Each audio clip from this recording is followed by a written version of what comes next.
इलेक्शना 100% जायफ्रा निउलि इनक्रस खालामदों नो कमप्रमाइज इलेक्शन बेखौ जों खालामखागोन आरो जों बेखायनो नोजोर होदों हाग्रामाया 17 बोसोराव हाजार हेक्टर मानसि हेक्टर हाखौ हाग्रामानि मानसिफोरा हाग्रा दाननानै दिनै साहा बागान खालामदों राबार बागान खालामदों बेफोरखौबोथ' जों एक्सन लाखागोन जायनि जाहोनाव हाग्रामा मोना गावसोरनो हाग्रा दानग्राखाय रायजो राजाफोरखौबो जेबो बुङाखैमोन गोदोनि बाथ्राया जि जालांबाय गोदो जा हाबबाय दा जों गोदानै सोआ बेखौ जों मालाबाबो कमप्रमाइज खालामा इलेक्शना जाखागोन गिबियावनो आंनि अननाय आरो सिबिनायखौ फिन खनसे जासिहरफिननाय जाबाय एक्चुअली दिनै रनजित बसुमतारी बिथांनि खोथाखौ आं बुंनो नागिरदों बिथाङा जोंनि बिटिआर नि इएम बिथाङा मा होननानै बुङो बिराद गिदिर पलिटिशियान दिनै एसे बाथ्राखौ एसे गुरै बा नर्मेलि बुंलांदों बिथाङा जिखिनि बाथ्रा इलेक्शननि बाथ्राखौ बुंदों नो कमप्रमाइज होननानै बुंदों गोदो बिपिएफआ जासोबाय बेसेबांबा हेक्टरनि बाथ्रा बुंदों 1000 हेक्टर बेफोरबायदि हेक्टर हाग्रा दाननानै सिफायदों थिग আছে आं बेसिमखौबो आं मानिबाय दानि गोदान दा जेसेबां गोदान हादान सिफायनाय बिसोरखौबो इउपिपिएल सरकारा कमप्रमाइज खालामा मालाबाबो कमप्रमाइज खालामा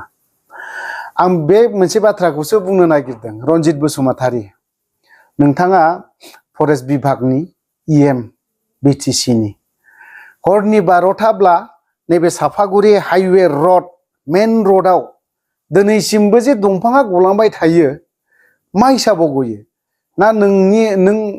100 थाखा 200 थाखा बिदि खांदिंनाय हेबिटआ नोंहा दासिमबो दङ नामा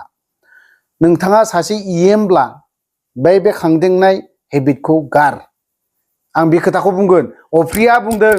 मिथिबाय नोंथाङा आंखौ जेलाव सोनायनिबो बिराद प्लेनिं लाबाय थायो नोंथाङा आंखौ जेलाव सोना दोनगोन 3 मान्थनि अफ्रिया बावहाय रोंनाबो फैगोन आरो मोनथियिखौ मोनथिनाबो फैगोन नों आंखौ सियानसिनसो खालामनानै दोनगोन मिथिबाय ओंखायनो नोंथाङा रनजित बसुमतारीखौ आं बुंदों सिदानो नोंथाङा एनडिएफबि नि सासे केडारमोन लिडार केडारल' नङा नोंथाङा सासे लिडारमोन नोंथाङा फार्स्टआवनो मोनदों जानांगौ सार्जेन्ट मेजर रेंकखौ मोननांगौ जानांगौ नोंहा फार्स्ट सार्जेन्ट मेजर रेंक मोनगोन नोङो बिनि उनावसो थाखो बारलांबाय थागोन जाय हक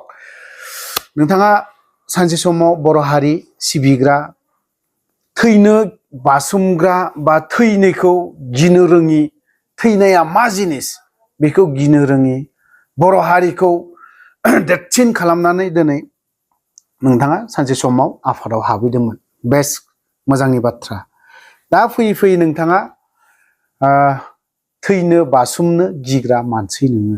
हारिनि बाथ्राखौ नोङो बुंनो रोंला आरो हानायबो नङा जानो हागौ नोंथाङा आंनिख्रुइ आं गोरोंसिन आं मानिदों नोंखौ खोनानोबो मोनदों नोंथाङा बेंटल कलेजनि लेक्चारार मावोमोननो गोबां बाथ्रा ओंखारदों आं बेफोर खोथाखौ बुंनो थांला दिनै नोंथाङा जुदि बेफोरबायदि हारिनि बाथ्रा दिनै सोरबा बिपिएफनि बाथ्रा सोरबा कंग्रेसनि बाथ्रा सोरबा बिजेपिनि बाथ्रा नोंथाङा जिखुनु समावनो बुङो मिडियाया खाथियाव थाङोब्लानो ओंखारखायो नोंनि बाथ्राया जाय हक गोरों मानसि सियान मानसि ना ओमफ्राय साननो गोरों सिन्था खालामनो गोरों बे मानसिनि खाथियाव मिडियाया थाङोब्ला माइक्र'फनखौ होयोब्लानो टपिकआ फैखायो दा खोथाया जाहैबाय मा हारिनि थाखाय मावसुमग्रा नांसुमग्रा बासुमग्रा थैनोखौ गिनो रोङै जियाल जानोखौ गिनो रोङै बयनिख्रुइबो देरसिन सोर दं नोंनि बे सेनियर रन्जन दैमारि बिथां दं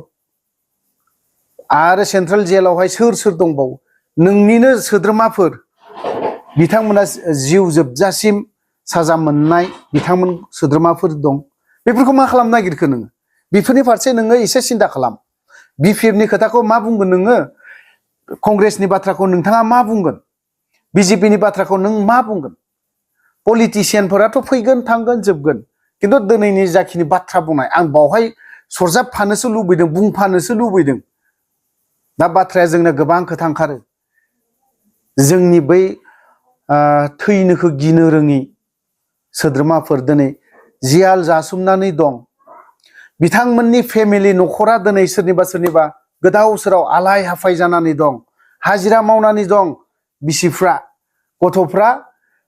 एलपि स्कुलाव फरायनाय दिनै नोंथांमोना प्राइभेटआव फरायो नोंनि फिसौजोफ्रा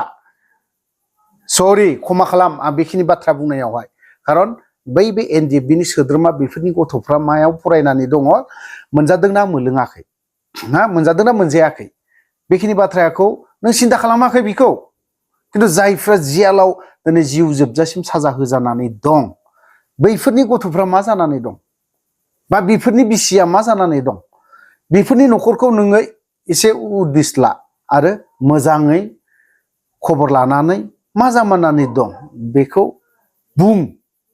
नों सोरबा पलिटिशियान सोरबा हाग्रामाखौ बुंनायनो थांनायनि सिगां नों एनडिएफबि सोद्रोमानि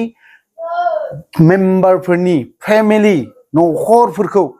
सिन्था खालाम जायफ्रा दिनै हारिनि थाखाय मुंख्लं जालांदों दिनै थैदों बिमा बिफाया दिनै सोरनिबा डेड बडि मोनाखै